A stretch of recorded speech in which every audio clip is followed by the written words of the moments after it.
Meron ditong natural spring. um, uh, Talagang pure water siya, galing sa bundok, tapos dumadaan siya sa maraming process of filtration. Siguro kasama na siguro yung buhangin ng beach, tapos dito siya lumalabas banda dito. Nung maliliit kami, usually dito kami umiinom pag nauhaw kami, galing kami sa dagat. But let me check kung umaagos pa siya. Ito, see, this is natural spring Asna Yapuyado. This is from the high mountains, at dito lumalabas. At kung pwede nga lang dito pwedeng kumuha ng inumin. Let me try. Ito yung natural spring na yan. Medyo small. Ito.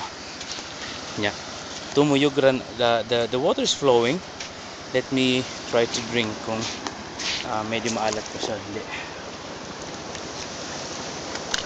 Medyo maalat yung banda dito, pero tingnan ko dito.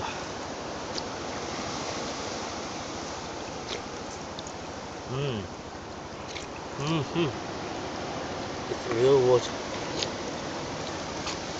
Inom muna ako kasi nauhaw na ako.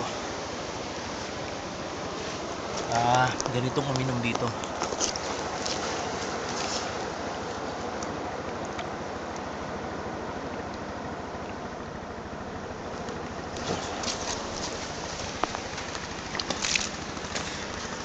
So yun, inom na ako sa spring.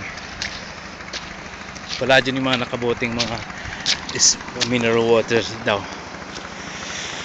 Anyway, ito yung isa sa pinakamagandang mga bagay dito na namimiss ko sa Ivan. Ito yung pumunta sa dagat pag ganito mga low tide, tapos pupunta sa malayo, manguha ng maliit na isda, tapos pag napagod at nauhaw, dito naman iinom sa spring na to.